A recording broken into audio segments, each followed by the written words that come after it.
Welcome my dear friends. आज हम session 11 में electric field lines of force के बारे में पढ़ेंगे। तो इलेक्ट्रिक लाइंस ऑफ फोर्सेस क्या होती है? तो Michael Faraday introduced the concept of electric field lines to visualise the nature of electric field.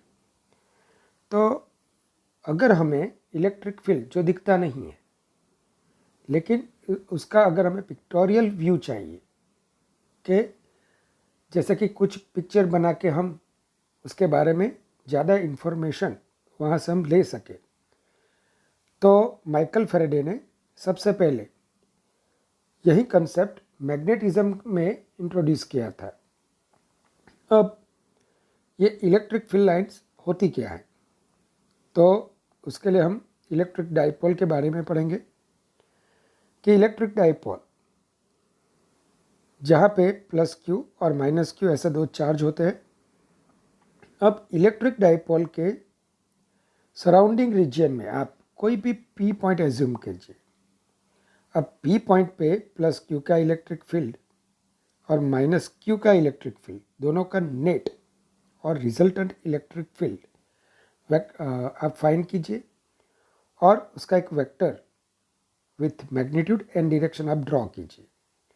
Now take another point P dash which is infinitely closer to that point P. P dash ऐसा एक point आपको choose करना है जो P के काफ़ी करीब हो, बट यहाँ पे मैंने थोड़ा सा दूर यहाँ पे आपको दिखाया है। अब यहाँ पे भी पी डैश पे भी प्लस क्यू और माइनस क्यू यानी कि डाइपोल का इलेक्ट्रिक फील्ड फाइंड करके आपको उसका vector with magnitude and direction आपको ड्रॉ करना है।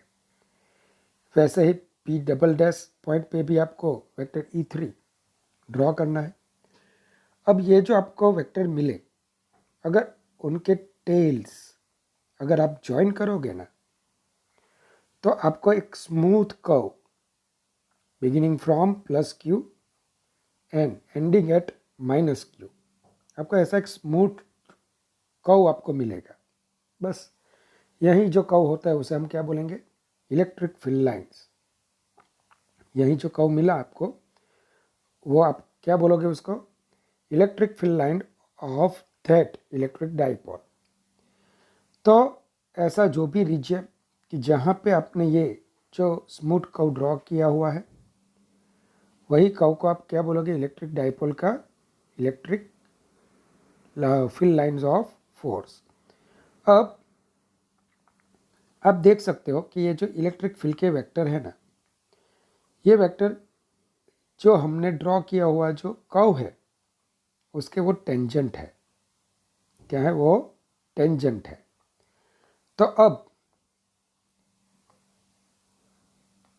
हम दूसरे तरीके से भी इसे पढ़ेंगे। तो उसमें क्या पढ़ेंगे कि अगर आपने small positive charge electric field में रखा हुआ हो, तो that experiences a force in definite direction and if it is free to move, अगर वो मूव करने के लिए हमने फ्री किया हुआ है, it will start moving in that direction, वो वही डायरेक्शन में मूव करेगा। The path along which this charge would move will be a line of force. तो पहले मैंने आपको कैसे लाइन ड्रॉ की जाती है उसके बारे में समझाया। अब सपोज कीजिए यहाँ पे आपने इनफाइनाइटली स्मॉल चार्ज Q0 रखा हुआ है, तो डेफिनेशन ऑफ इलेक्ट्रिक फील्ड हम क्या फाइंड करेंगे? Force experience by that charge due to electric field. तो vector F1 is equal to Q0 vector E1। तो यहाँ से जैसे ही मूव करेगा, आपको पता है कि इलेक्ट्रिक फील्ड यहाँ पे चेंज हो जाएगा, तो वो यहाँ पे आ जाएगा। तो फोर्स की डायरेक्शन में वो जैसे जैसे मूव करता जाएगा, तो ये फोर्स ऐसे आपको दिखाई दे रहा है कि जो हमारा चार्ज है अगर वो फ्री टू मूव होगा तो यही पाथ पे वो ट्रैवल करेगा। बस उसका जो ट्रैवलिंग पाथ बन गया उसे हम क्या बोलेंगे? Electric field line of forces. Electric force जो लग रहा है उसके ये फील्ड लाइन हम बोलेंगे। तो उसकी डेफिनेशन पे हम जाते हैं। तो an electric line of force may be defined as the curve along which a small positive charge would tend to move when forced to do so in an electric field, and tangent to which at any point gives the direction of the electric field at that point. तो आपको इतना तो पक्का हो गया होगा कि suppose ये हमारी फिल लाइन है, ये फिल लाइन है। अब यहाँ पे अगर P पॉइंट पे आप टेंजेंट ड्रॉ करोगे, Q पॉइंट पे टेंजेंट ड्रॉ करोगे, R पॉइंट पे टेंजेंट ड्रॉ करोगे, तो ये टेंजेंट जो भी डायरेक्शन दिखाएगा वो इलेक्ट्रिक फील्ड की डायरेक्शन होगी। मैं बोल रहा हूँ सिर्फ और सिर्फ ये टेंजेंट हमें क्या दिखाएगा, direction of the electric field at that point. But tangent की लेंथ आप आर्बिट्ररी कोई भी चूज़ कर सकते हो, इसी वजह से मैग्नीट्यूड ये शो अप नहीं करेगा। ये क्या नहीं दिखाएगा, हमें मैग्नीट्यूड नहीं दिखाएगा, सिर्फ और सिर्फ इलेक्ट्रिक फील्ड की डायरेक्शन दिखाएगा, क्योंकि टेंजेंट की लेंथ आप कोई भी चूज़ कर सकते हो। ये भी एक टेंजेंट हो गया, ये सभी सारे टेंजेंट ही है। तो अगर आपने साइज़ अलग अलग साइज़ यहाँ पे ड्रॉ की है तो वो अलग अलग मैग्नीट्यूड डिफाइन करेगी। तो मैं क्या बोल रहा हूँ आपको समझ में आया होगा। सिर्फ और सिर्फ ये टेंजेंट क्या दिखाता है आपको, इलेक्ट्रिक फील्ड की डायरेक्शन दिखाएगा। चलिए, now in figure tangent drawn at point P which shows the direction of EP. Similarly, tangent drawn at point R which shows direction of vector ER at point R. Thus, line of force do not really exist. They are imaginary curves, yet the concept of lines of force is very useful. तो ये जो electric field lines होती है वो आपको practically दिखाई नहीं देगी, लेकिन ये एक यूज़फुल कंसेप्ट है। अब कैसे उसका यूज़फुलनेस है वो हम आगे पढ़ते हैं। तो पहले उसकी प्रॉपर्टी के बारे में पढ़ते हैं कि properties of electric lines of forces. ये एक इम्पॉर्टेंट थियरी है फॉर बॉर्ड पर्पस। तो first one, the line of force are continuous smooth curves without any breaks. क्योंकि आप कोई भी चार्ज लेते हो, सपोज पॉइंट चार्ज आपने लिए, तो उसका फील्ड, उसका इक्वेशन होगा E is equal to KQ/R²। अब आपको मैं ऐसा बोलूँ कि इलेक्ट्रिक फील्ड ज़ीरो कब होगा, then you have to select R is equal to infinite. अगर आप R इनफाइनाइट लेते हो देन KQ/∞² मीन्स ज़ीरो। तो इलेक्ट्रिक फील्ड कहाँ से कहाँ तक एग्जिस्ट करेगा, from point charge to infinite. तो यहाँ पे सडन ऐसे ब्रेक्स नहीं आएंगे, वो एक कंटिन्यूस स्मूथ कर्व ही होगा। चले आगे बढ़ते हैं। Second one, the line of force start at positive charges and at negative charges, they can not form a close loops. तो आपने जब मैग्नेटिज्म के बारे में पढ़ा था, क्या पढ़ा था, ये हमारा मैग्नेट है, bar magnet, field lines coming out from north pole and entering at the south pole, सही है। अब इनसाइड द मैग्नेट ये फील्ड लाइन साउथ से नॉर्थ पे जाती है, यानी कि आप नॉर्थ पे निकले थे और फिर से नॉर्थ पे आ गए, तो क्या फॉर्म हुआ, एक क्लोज लूप। लेकिन अगर आप डाइपोल का ये एग्जांपल लेते हो तो line joining the two charges, वहाँ पे भी आपको इलेक्ट्रिक फील्ड कैसे दिखाई दे रही है, पॉजिटिव से वो बाहर आती है और नेगेटिव में एंटर होती है। यानी कि फील्ड लाइन नेगेटिव में जाने के बाद वहाँ से निकलती नहीं है, बस वहाँ पे आके एंड हो जाती है। तो ये क्लोज लूप नहीं बोला जाएगा। तो electric field lines of electrostatics, क्या बोला मैंने word, electrostatic. Electrostatic charge distribution में जो भी इलेक्ट्रिक फील्ड लाइंस मिलती है, they can't form a close loop. तो तो आप ऐसा सोच लेंगे कि जो इलेक्ट्रिक फील्ड होता है उसकी फील्ड लाइन कभी भी क्लोज लूप फॉर्म नहीं करेगी। तो आप गलत सोच रहे हैं। आपको जब मैं इलेक्ट्रोमैग्नेटिक वेव्स पढ़ाऊंगा तो ईएम वेव्स में आप देखोगे कि even electric field lines also form a close loop, लेकिन वहाँ पे जो चार्जेस होंगे दे आर नॉट स्टेशनरी। क्या वो स्टेशनरी नहीं होंगे? इफ चार्जेस आर ऑसिलेटिंग, जब भी चार्ज क्या कर रहा है? ऑसिलेट कर रहा है।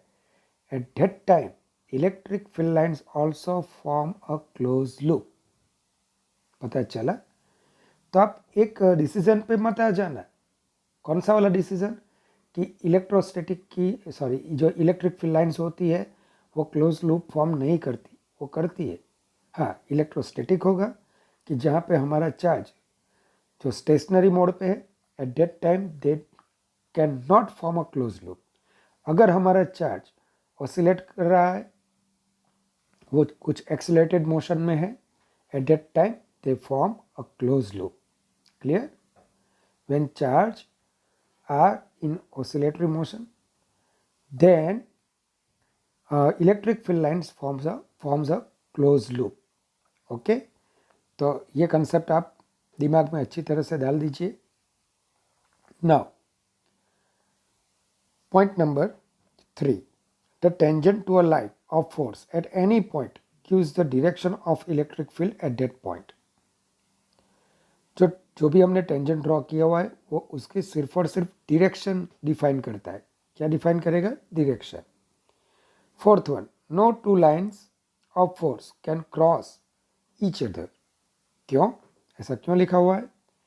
अगर ये दोनों इलेक्ट्रिक फील्ड लाइन्स एक दूसरे को क्रॉस करती है तो at intersection point we can draw two tangent. अगर हमने यहाँ पे दो टेंजेंट यहाँ पे ड्रॉ किए, then they shows two direction of electric field at particular point. अब इलेक्ट्रिक फील्ड क्या है? वेक्टर क्वांटिटी है, और वेक्टर का वर्च्यू क्या होता है? तो vector has unique magnitude and unique direction for only single point, at only single point there is not existence of two direction। तो यहाँ पे दो डायरेक्शन एक साथ एग्जिस्ट नहीं कर सकती क्योंकि ये वेक्टर क्वांटिटी है which has unique magnitude and unique direction at particular point। So we can say that no two lines of force can cross each other। Complete? Now fifth one, the lines of force are always normal to the surface of a conductor on which the charges are in equilibrium। यानी कि जो हमारा conductor होता है तो conductor की surface पे अगर हमारा चार्ज इक्विलिब्रियम में है, क्या है? इक्विलिब्रियम में है, देन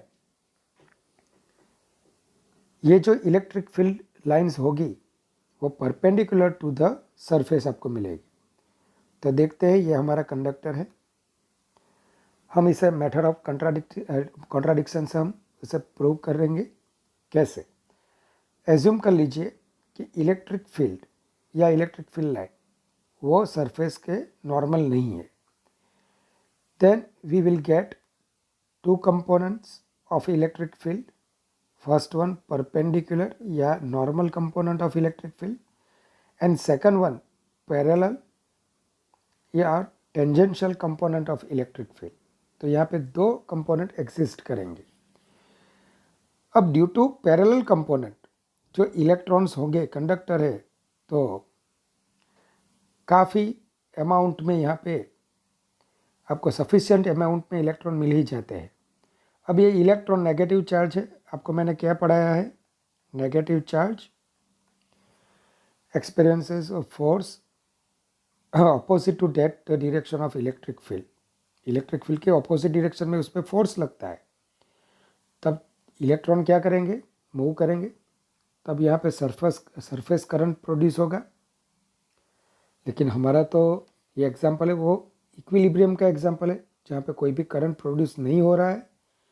तो अगर इलेक्ट्रिक फील्ड का एक कंपोनेंट अलोंग द सरफेस आपको मिला, तो due to that component electron will experience a force, electric force, and they will move and produces electric current. But in stationary mode, this phenomenon cannot be happen. So मैं क्या बोलता हूँ यहाँ पे कि यहाँ पे जो भी इलेक्ट्रिक फील्ड होगा उसका parallel component, tangential component exist नहीं करेगा। तो ओनली कौन सा कंपोनेंट एग्जिस्ट करेगा? परपेंडिकुलर। अब ऐसा होने के लिए आपको पूरा इलेक्ट्रिक फील्ड कहाँ पे एज्यूम करना पड़ेगा?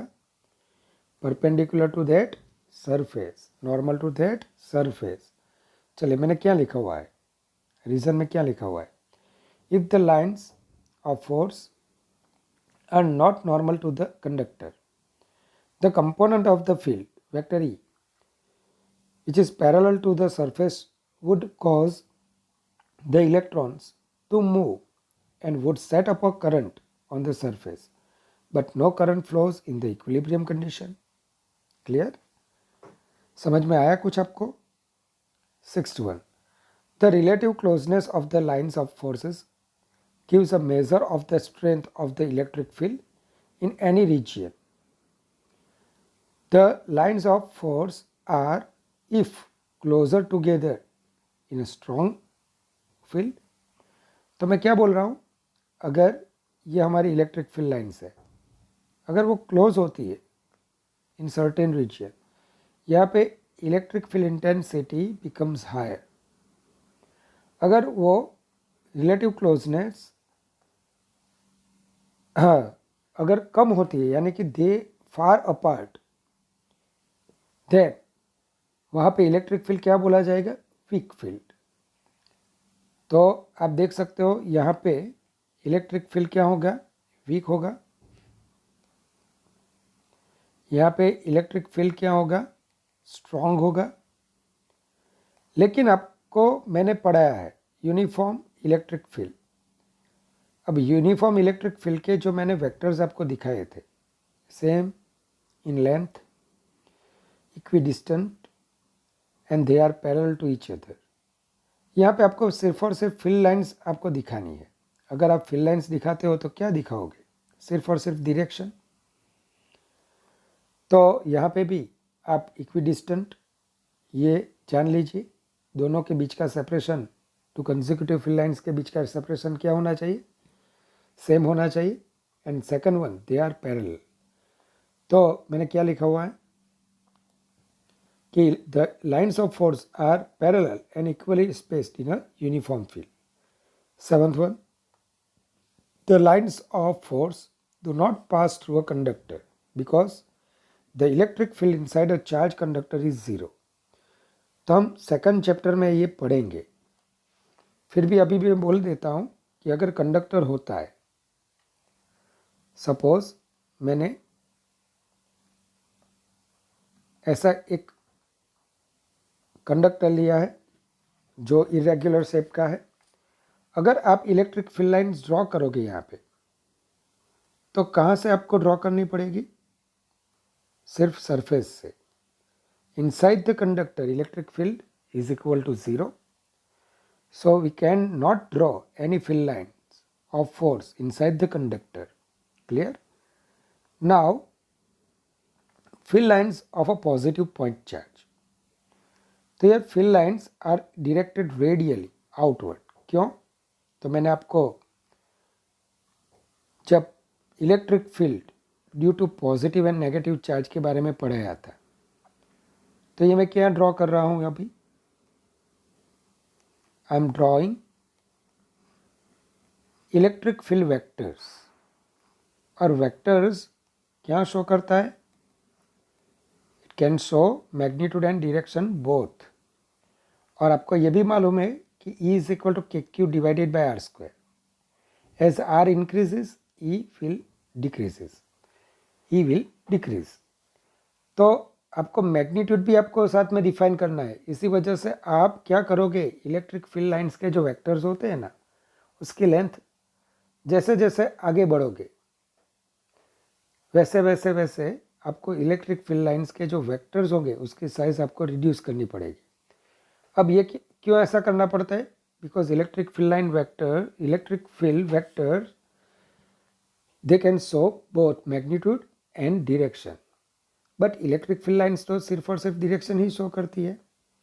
तो इसी वजह से हम क्या करेंगे, पॉजिटिव चार्ज अगर होता है तो इसकी electric field lines radially outward direction में आपको ड्रॉ करनी है विदाउट एनी ब्रेक्स। पता चला? और अगर आप हमारे चार्ज से प्लस क्यू चार्ज है हमारा, हम सेम डिस्टेंस यहाँ पे एज्यूम करेंगे। तो ये ऐसे पॉइंट्स आपको मिलेंगे जहाँ पे इलेक्ट्रिक फील्ड जिसका मैग्नीट्यूड सेम रहेगा और इलेक्ट्रिक फील्ड की डायरेक्शन क्या होगी। सिंगल सेंटेंस बोलिए आप, electric field is directed in radial direction and away from that positive charge. ऐसा हमने पढ़ा हुआ है। तो ऐसी जो सिमेट्री आपको दिखाई देगी इसे हम बोलेंगे स्फेरिकल सिमेट्री। क्या बोलेंगे? Spherical symmetry. चले, तो क्या आपको लिखना पड़ेगा? तो यार field lines are directed radially outwards because a small positive charge would be accelerated the outward direction. यानी कि अगर आपने यहाँ पे एक small positive charge Q naught रखा हुआ है तो कहाँ पे वो फोर्स एक्सपीरियंस करेगा? तो पॉजिटिव से positive pay force, repulsive force लगता है, तो वो कहाँ पे एक्सेलरेट करेगा? Away from that positive charge. जिस डायरेक्शन में वो एक्सेलरेट करेगा, जिस पाथ पे वो एक्सेलरेट करेगा, वही पाथ क्या कहलाएगा? Field lines. चलिए, तो the field is spherically symmetric. क्या बोलेंगे हम इसे? Spherically symmetric. तो वो भी मैंने आपको पढ़ाया अभी। Now field lines of a negative charge, तो like that of positive point charge, the electric field of a negative point charge is also spherically symmetric, but the lines of force point radially inwards as shown in figure। हाँ सही है, negative का field towards that charge आपको मैंने draw करके दिखाया था। तो उसकी फील्ड लाइन्स होगी वो कहाँ पे होगी? रेडियली इनवर्ड डायरेक्शन में आपको मिलेगी। चलिए आगे बढ़ते हैं। Field lines of two equal and positive point charges. तो यहाँ पे फिगर आप देखिए, ये दोनों पॉजिटिव चार्ज है। तो यहाँ पे अगर मिड पॉइंट आप लोगे, मिड पॉइंट, तो due to first positive charge electric field away from that charge and for second electric charge point charge electric field away from that charge. यानी कि ये जो मिड पॉइंट आपको मिलेगा ना, वहाँ पे ये दोनों का रिजल्टेंट इलेक्ट्रिक फील्ड आपको क्या दिखाई देगा? जीरो। तो this type of point which is known as neutral point in the given electric field, जहाँ पे नेट और रिजल्टेंट इलेक्ट्रिक फील्ड जीरो होता है, वो जो भी पॉइंट आपको मिलेंगे उसे हम क्या बोलेंगे? Neutral point. तो आप देख सकते हो कि ये जो पूरा रीजन है उसे मैं डिवाइड करता हूँ। प्लस क्यू जो फर्स्ट चार्ज होता है उसके left hand side, second charge के राइट हैंड साइड, और in between the two charges. तो यहाँ पे जो भी आपको फील्ड दिखाई देगा वो अपोजिट इन डायरेक्शन आपको मिलेगा। तो फील्ड स्ट्रेंथ यहाँ पे कम हो जाएगी। तो relative closeness of that electric field lines also वो क्या होगी? लो होगी। जो क्लोजनेस होगी वो क्या होगी? वो लो होगी। यानी कि यहाँ पे क्लोजनेस कम आपको दिखाई देगी। लेकिन जैसे ही आप प्लस क्यू के लेफ्ट हैंड साइड और ये प्लस क्यू के राइट हैंड साइड मूव करोगे, दोनों का electric field away from that positive charge, दोनों का electric field away from that positive charge मिलने की वजह से यहाँ पे जो रिलेटिव क्लोजनेस होगी वो ज़्यादा होगी। कुछ पता चला आपको? तो relative closeness is higher and at given places and between the two charges relative closeness of electric field lines are lower. चलिए, तो आपको ये पता चला. आगे बढ़ते हैं. तो यही मैंने लिखा भी हुआ है, आप पढ़ सकते हो कि figure shows the lines of force of two equal and opposite point charges. The field vector E is 0 at the middle point and of the joint of two charges. This point is called neutral point from which no lines of force can passes.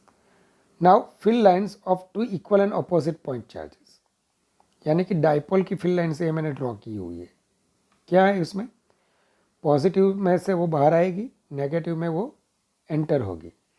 अगर दोनों का magnitude same है, यानी कि ये +5 coulomb, ये -5 coulomb, तो जितनी भी फील्ड लाइंस पॉजिटिव में से आप बाहर निकालोगे तो उतनी फील्ड लाइंस कहाँ पे एंटर होगी? नेगेटिव चार्ज में वो एंटर होगी. तो चलिए, ये हो गया हमारा electric field lines of electric dipole. Complete. Now relation between density of lines of force and the electric field strength. क्या हमें फाइंड करना है? Density of lines of force and the electric field strength, उसके बारे में हमें पढ़ना है. तो electric field strength is proportional to the density of lines of force. Clearly आपको पता ही है. जैसे कि मैंने आपको ये एक डायग्राम दिया हुआ है यहाँ पे, अब देख लीजिए कि ये इलेक्ट्रिक फील्ड लाइंस है. अब एक सरफेस एज्यूम कीजिए जिसका सरफेस एरिया कैपिटल ए है. जितनी भी लाइन्स यहाँ पे पास हो रही है perpendicular to that surface, note down कर लीजिए कि भाई इतनी लाइन्स पास हो रही है. यही सरफेस को अब आप कहाँ पे रखोगे? क्यू पॉइंट के पास रखोगे. तो आप देख सकते हो कि number of electric field lines passing perpendicular to that surface is more at point P than point Q. यानी कि यहाँ पे रिलेटिव क्लोजनेस कम हो गई है. तो Q पे इलेक्ट्रिक फील्ड जो होगा EQ which is less than EP. सही है. Now something about mathematical calculation. तो number of field lines passing perpendicular to unit area is always proportional to electric field at that point. क्या बोला मैंने? Number of field lines passing perpendicularly through area A, unit area is proportional to E. यानी कि जो भी आप field lines पर unit area perpendicularly passing through पर यूनिट एरिया आप लोगे, वो इलेक्ट्रिक फील्ड के जो मैग्नीट्यूड होगा उसके लीनियरली प्रोपोर्शनल में होगा. तो ये इक्वेशन आपको याद भी रखना है to solve electric field lines questions. तो चलिए, मैंने क्या लिखा हुआ है? Electric field strength at a given point is proportional to the number of lines of force cutting a unit area element placed normal to the field at that point. Clear? आप इसे आसान शब्दों में भी लिख सकते हो. It is clear that from figure EP is greater than EQ, जो मैंने आपको अभी पढ़ाया. अब एक इम्पोर्टेंट क्वेश्चन की और हम जाते हैं. So that the 1/r² dependence of electric field of a point charge is consistent with the concept of the electric field lines. आसान शब्दों में आपको मैं समझाता हूँ कि आपको प्रूव करना है कि इलेक्ट्रिक फील्ड लाइन से भी आप ऐसा प्रूव कर सकते हो कि for point charge E is proportional to 1/r². Equation से आपको मालूम ही है कि for point charge electric field at distance r from that point charge is equal to kq by r². So we can say that E is proportional to 1/r². Clear? अब यही बात हमें प्रूव करनी है किससे? फील्ड लाइन के concept से. तो उससे पहले हम एक सॉलिड एंगल के बारे में हमें पढ़ना है। काफ़ी इम्पोर्टेंट कंसेप्ट है। और एक प्रॉब्लम, जो फ्लक्स का एक प्रॉब्लम हम पढ़ेंगे, तो उसमें भी मैंने ये फॉर्मूला यूज़ किया हुआ है। तो व्हाट इज़ सॉलिड एंगल? तो आपने पहले प्लेन एंगल के बारे में पढ़ा था, पता है ना? चलिए आप मुझे समझाए व्हाट इज़ प्लेन एंगल। तो आपको पता ही है कि टू इंटरसेक्टिंग लाइन, जो भी दो इंटरसेक्टिंग लाइन आप ड्रॉ करते हो वो एक प्लेन फॉर्म करती है। तो by the two intersecting lines we can draw a plane, and जो एंगल सबटेन हो रहा है दोनों लाइंस के बीच में, उसे ही हम बोलेंगे प्लेन एंगल। क्योंकि ये एंगल कहाँ पे फॉर्म हो रहा है? प्लेन में। क्यों भाई प्लेन में फॉर्म हो रहा है? क्योंकि ये जो दो इंटरसेक्टिंग लाइन जो है वो क्या फॉर्म कर रही है? एक प्लेन फॉर्म कर रही है। सही है?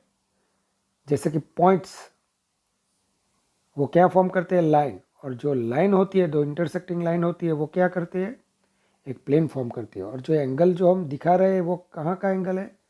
एक प्लेन का एंगल है।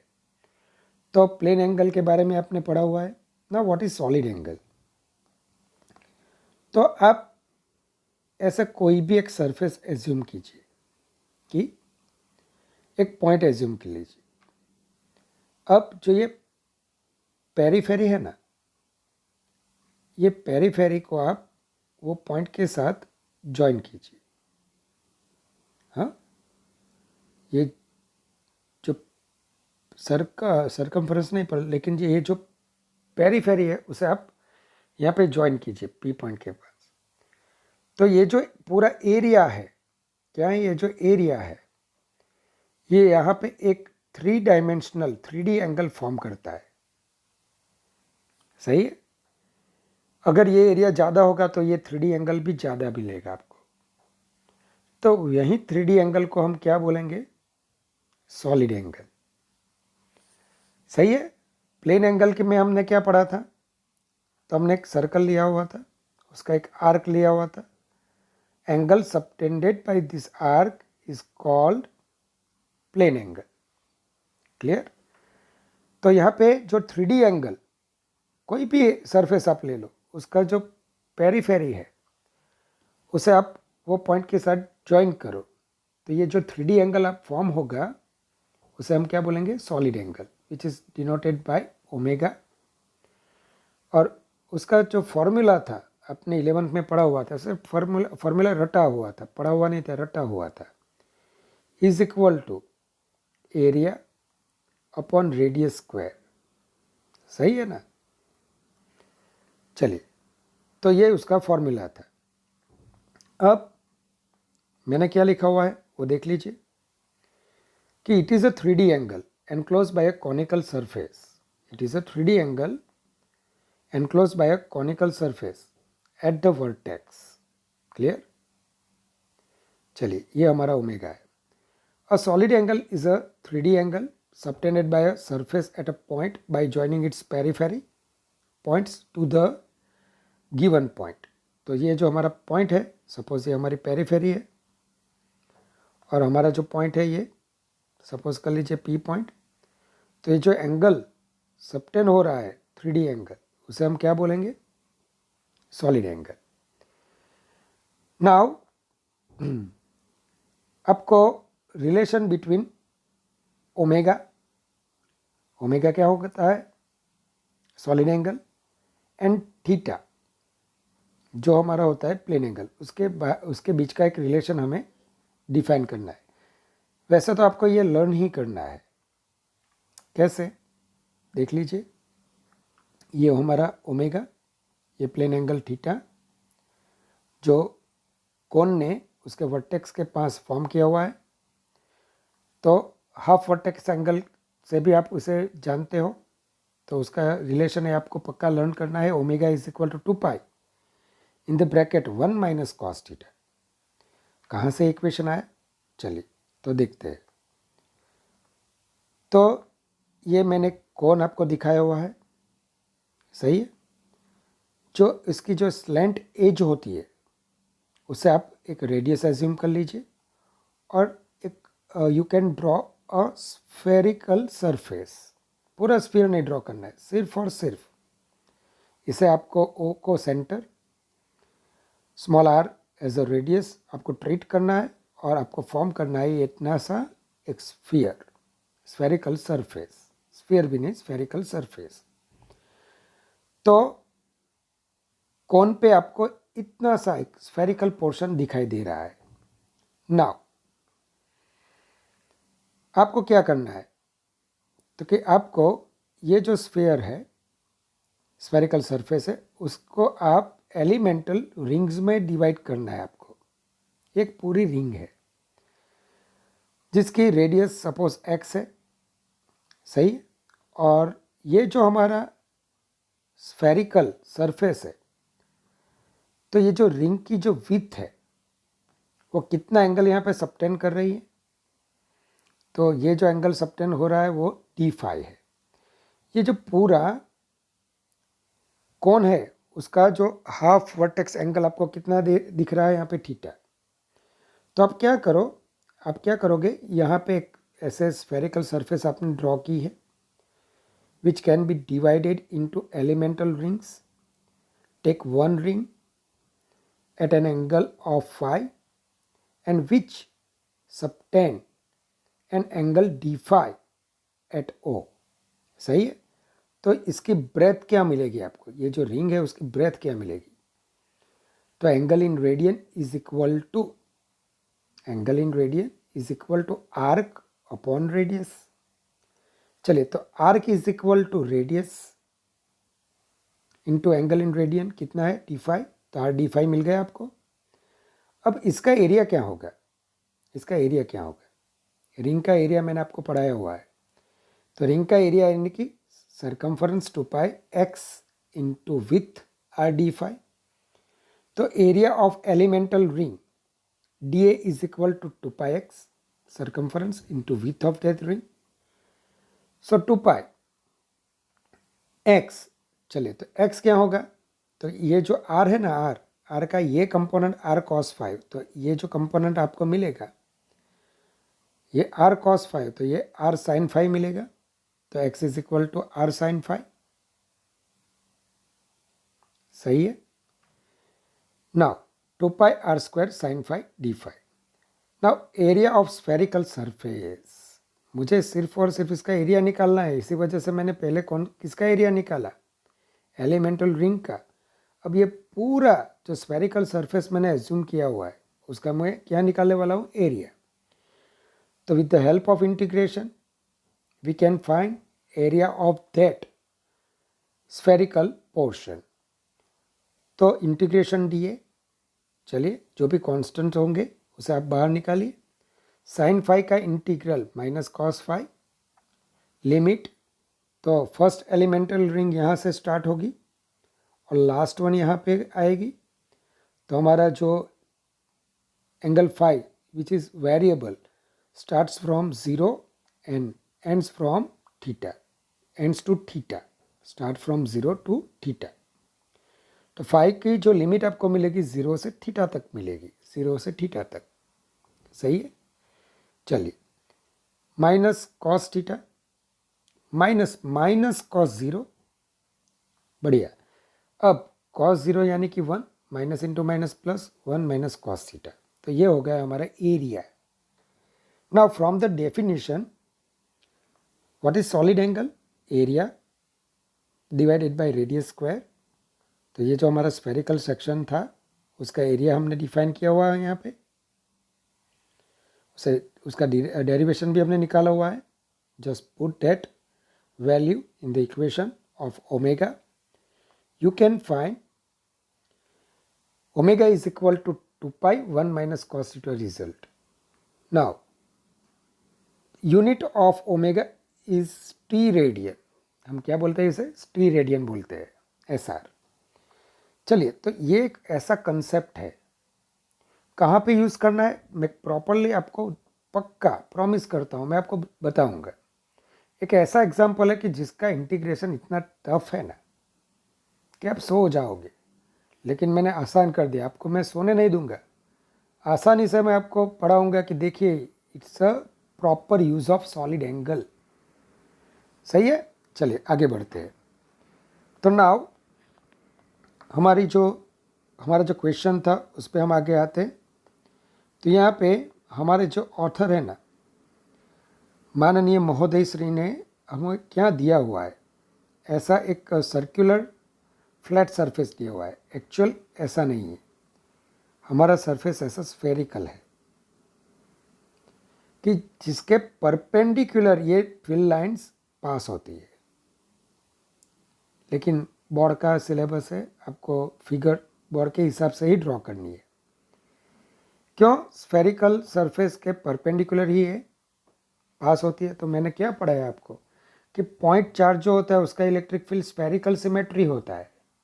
सही है, स्फेरिकल सिमेट्रिक होता है, यानी क्या, जो आप स्फीयर ड्रॉ करोगे ये सभी जो फिल लाइंस होगी वो रेडियली आउटवर्ड डायरेक्शन में जाएगी, और स्फीयर के जो भी जहाँ पे भी वो पेनिट्रेट करेगी वहाँ पे परपेंडिकुलर टू दैट सरफेस में आपको पेनिट्रेशन दिखाई देगा। पक्का पता चला आपको? रेडियस जो होती है वो स्फीयर के इन्फाइनाइटली स्मॉल सरफेस एलिमेंट पे वो परपेंडिकुलरली प्लेस्ड होती है। तो इसी वजह से मैं क्या पढ़ा रहा हूँ आपको, ये ऐसा सर्कुलर फ्लैट सरफेस नहीं है। ये ऑथर हमारा उसका जो घर का जो एटमॉस्फेयर है वो बिगड़ा हुआ है, बीवी शायद उसको मारती होगी, बच्चे भी मारते होंगे, इसी वजह से उसने ये उसका जो जीवन है वो फ्लैट हो गया होगा, पता है। इसी वजह से उन्होंने ऐसी फिगर ड्रॉ की है, वो गलत है। एक्चुअल फिगर ऐसी होनी चाहिए, स्फेरिकल पोर्शन यहाँ पे आपको दिखाना चाहिए, क्योंकि ये जो भी फिल लाइंस होती है वो परपेंडिकुलरली पास होनी चाहिए। पता चला आपको? चलिए, अब O से R1 डिस्टेंस, O से R1 डिस्टेंस और O से R2 डिस्टेंस पे ऐसे P1 P2 आपको ये स्फेरिकल सरफेस पे एज्यूम करने हैं। आप ऐसे स्फेरिकल पोर्शन ड्रॉ कीजिए। अब ये दोनों जो स्फेरिकल पोर्शन है ना, वो सेम एंगल सबटेंड कर रहे हैं। पता चला आपको? दोनों का जो एंगल है, सॉलिड एंगल, वो सेम है। तो मैं क्या लिखूंगा यहाँ पे मैं क्या लिखूंगा? As shown in figure, the number of radial lines of force originating from a point charge small q in a given solid angle delta omega is constant. सही है। Consider 2 points P1 and P2 at distances R1 and R2 from the charge small q. The same number of lines, suppose कीजिए small n, cut an element of area R1 square delta omega and elemental area of area R2 square delta omega eight P2। कैसे आपको ये क्यों लिखा हुआ है R1 square delta omega, ऐसा क्यों लिखा हुआ है? तो सॉलिड एंगल की डेफिनेशन आपने पढ़ी है ना अभी, solid angle is equal to area upon radius square. सही है, तो वो किसका एरिया था पता है आपको? किसका एरिया था? इसी वजह से मैंने वो पढ़ाया है, वो स्फेरिकल पोर्शन का एरिया था ना। यहाँ पे आप भूल ही जाते हो, ये एरिया किसका था? स्फेरिकल पोर्शन का एरिया था ना, फ्लैट सरफेस का थोड़ा एरिया था। तो यहाँ पे भी मैं क्या बोल रहा हूँ कि जो एरिया हमने दिखाया हुआ है ये स्फेरिकल पोर्शन का है। सही है, तो area is equal to radius square into solid angle. तो for OP1 distance area is equal to delta omega into R1 square, and for point P2 area is equal to elemental area at P2 is equal to delta omega into radius square R2 square। चलिए, अभी तो आपको पता चल गया होगा, रट्टा मत मारना, समझ के आप पढ़ना। Number of lines of force cutting unit area element at P1, number of lines of force cutting unit area element at P1। तो क्या होगा, कितनी लाइंस पास हो रही थी? n। कितनी सरफेस में से पास हो रही थी? R1 square delta omega. तो पर यूनिट एरिया कितनी लाइंस जाएगी? तो n upon r1 square delta omega. Similarly, for point P, number of fill lines passing perpendicular to given area n upon r2 square delta omega. सही है. Number of fill lines passing perpendicularly per unit area at P2. तो क्या आप लिखोगे कि भाई इतने area R2 square into delta omega area में से n लाइन्स पास हो रही है, तो पर यूनिट एरिया कितनी लाइन्स पास होगी, तो n upon R2 square into delta omega. Now अभी मैंने पढ़ाया हुआ है, क्या पढ़ाया हुआ है, number of field lines is equal to number of field lines per unit area is proportional to E. सही है. तो E1 is proportional to n upon R1 square delta omega upon, अगर आप इसमें डिनोमिनेटर में लिखोगे तो n अपॉन क्या मिलेगा, R2 square into delta omega. पता चला आपको कि नहीं पता चला? फिर से बोलता हूँ, आप कैसे लिखोगे, E1 by E2 n by ए. चलिए फर्स्ट के लिए n बाई क्या आया, n अपॉन R1 स्क्वायर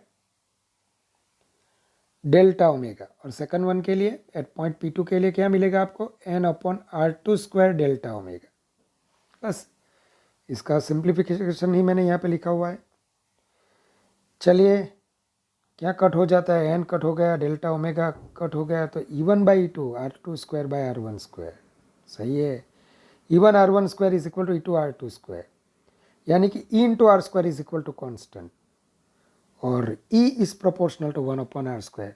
तो यानी कि आज हमने एक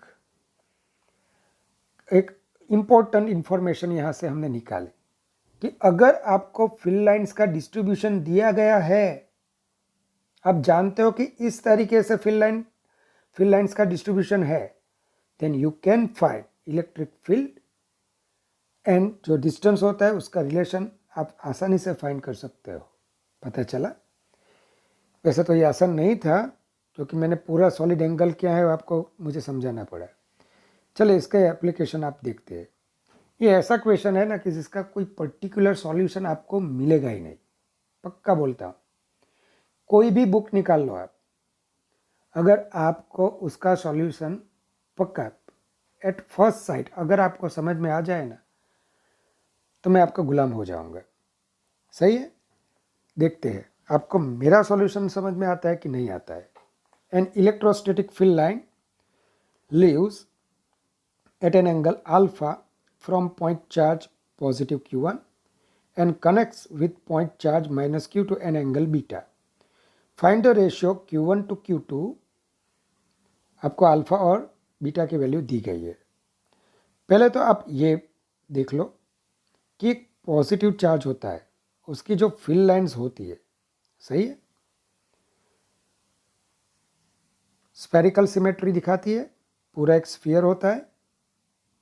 दूसरा आपको पता ही है कि field lines, number of field lines वो किसके प्रोपोर्शनलिटी में होती है, क्योंकि अगर मैंने 1 कूलम चार्ज के लिए 20 लाइंस ड्रॉ की है तो 2 कूलम चार्ज के लिए कितनी लाइंस ड्रॉ करनी पड़ेगी, 40 लाइंस. सही है. अब जितने जो भी आपने लिया हुआ है वो सेम ही लेना पड़ेगा. सपोज मैं ऐसा बोलता हूँ +10 कूलम -5 कूलम, ऐसे 2 चार्ज है. मैं फिल लाइंस अगर डिफाइन करता हूँ कि भाई 10 कूलम के लिए 20 फिल लाइंस यहाँ पे मैंने एज्यूम की है, तो 5 कूलम के लिए कितनी होगी, 10 फिल लाइंस आपको ड्रॉ करनी पड़ेगी. याद रखिएगा. अब 10 में से टोटल 20 फिल लाइन्स है, 10 में से 10 फिल लाइन्स कहाँ पे एंटर होगी, 5 कूलम में. सही है. बाकी की जो 10 होगी ना, वो एट बिगर डिस्टेंस वो रेडियली आउटवर्ड हो जाएगी. यानी कि मैं ऐसा बोलूँगा 10 कूलम के चार्ज में से अगर 20 फिल लाइन्स मैंने ड्रॉ की है तो उसमें से 10 कहाँ पे एंटर होगी, नेगेटिव चार्ज में एंटर होगी, और बाकी की जो 10 है वो eight large distance it becomes radial and going towards infinite. वो कहाँ पे चली जाएगी, इनफाइनाइट पे चली जाएगी। क्लियर, पक्का हो गया। अब देखते हैं, अब ये जो एक चार्ज होता है, ये जो चार्ज होता है उसका सॉलिड एंगल कितना होता है, पूरे चार्ज का, पूरे स्फीयर का सॉलिड एंगल कितना होता है। हाँ, solid angle subtended bye sphere. तो अगर आपको स्फीयर फॉर्म करना है तो ये जो हमारा पूरा स्फीयर अगर फॉर्म करना है तो हमारा जो हाफ वर्टेक्स एंगल होता है ना, वो कहाँ से कहाँ तक जाएगा, तो 0 से π/2, तो हेमिस्फीयर हो गया। अब यहाँ से कहाँ पे जाएगा, पाई पे जाएगा। तो पूरा स्फीयर हो गया। अगर आपको पता नहीं चला तो मैं आपको फिर से समझाता हूँ। देखिए, ये हमारा स्फीयर है, यहाँ से आपको रिंग ड्रॉ करनी है, बराबर। ये हमारा कोन बन रहा था। अब यहाँ पे एंगल अगर π/2 होता है तो क्या बन गया, आपका हेमिस्फीयर हो गया। लेकिन एंगल थीटा अगर पाई होता है तो पूरा क्या मिल गया आपको, स्फीयर। तो for sphere solid angle for sphere 2π 1 minus cos theta, theta यानी कि क्या हो गया, pi. Now 2π cos π is equal to -1, 1 + 1 2 4π। तो मैं क्या बोलूँगा, अगर 4π सॉलिड एंगल होता है तो n फिल लाइन्स बाहर आती है। आपने जो भी एज्यूम की है वो बाहर आएगी, सही। तो फिल लाइन्स के बारे में आपको क्या करना है वो आप देख लीजिए। Now solid angle formed by a cone having semi vertex angle, semi vertex angle या वर्टिकल एंगल भी आप लिख सकते हो। Alpha is ω1 is equal to 2π 1 minus cos alpha, 2π 1 minus cos 60, 2π 1 minus half. यानी कि आपको क्या मिलेगा, ω1 इज इक्वल टू आपको मिलेगा पाई, सही है। तो पाई यानी कि आप ऐसा भी बोल सकते हो 4π/4। Clear. Now solid angle formed by a cone having semi vertical angle beta, सही है। ये भी यहाँ पे कौन फॉर्म करेगा ना। तो ω2 is equal to 2π 1 minus cos beta, 2π 1 minus cos 90, 2π। तो इसे हम क्या बोलेंगे, 4π/2, सही है। तो यानी कि जो भी फिल लाइन्स यहाँ पे आपने एज्यूम की 4π एंगल में से, 4π सॉलिड एंगल में से जो भी आपने एज्यूम की है ना, उसका ये फोर्थ पार्ट है। और यहाँ पे 2π 4π में से जो भी आपने एज्यूम की उसका ये कौन सा पार्ट है, हाफ पार्ट है। तो मैं क्या लिखूँगा, 1/4 of the total field lines emitted from Q1। हो, सही है, सही है, सही है। 1/4 क्योंकि 4π का फोर्थ है, 4π यानी कि पूरा solid angle form by a sphere. 4π का फोर्थ पार्ट यहाँ से बाहर आता है फिल लाइन्स का, और यहाँ पे 4π का हाफ पार्ट एंटर होता है, सही है। क्या लिखा हुआ है मैंने, देखिए, 1/4 of the total field lines emitted from Q1 is equal to half the number of lines terminating on Q2, सही है। यानी कि अगर मैंने N1 Q1 के लिए N1 फिल लाइन्स लिए, Q2 के लिए N2 फिल लाइन्स लिए, तो N1/4 is equal to N2/2, सही है। So N1 is equal to 2N2. Now as we know that Q is proportional to N, so N1 is proportional to Q1, N2 is proportional to Q2. So Q1/Q2 is equal to 2. तो ऐसे आप ये solve कर सकते हो। आशा रखता हूँ कि आपको ये पक्का समझ में आ गया होगा। आज का जो भी ये हमारा लेक्चर है, न्यूमेरिकल्स ज़्यादा नहीं है, कंसेप्ट काफ़ी ज़्यादा है। और मैं ऐसा बोलता हूँ कि पक्का नीट और JEE में आप प्रीवियस ईयर्स के अगर आप पेपर में ऐसे क्वेश्चन फाइंड करते हो ना, तो फिल लाइन्स के कोई ना कोई कंसेप्ट वहाँ पे आपको दिखाई देंगे। तो बार बार आप ये देखो, कुछ समझ में ना आए, लैंग्वेज का कोई अगर इश्यू हो गया तो मुझे आप माफ़ कीजिए, लेकिन ये फिल लाइन्स और ये जो सॉलिड एंगल का जो मैंने कंसेप्ट आपको पढ़ाया है उसे आप बार बार रिवाइज कीजिए। ओके, तो goodbye, take care, God bless you infinitely.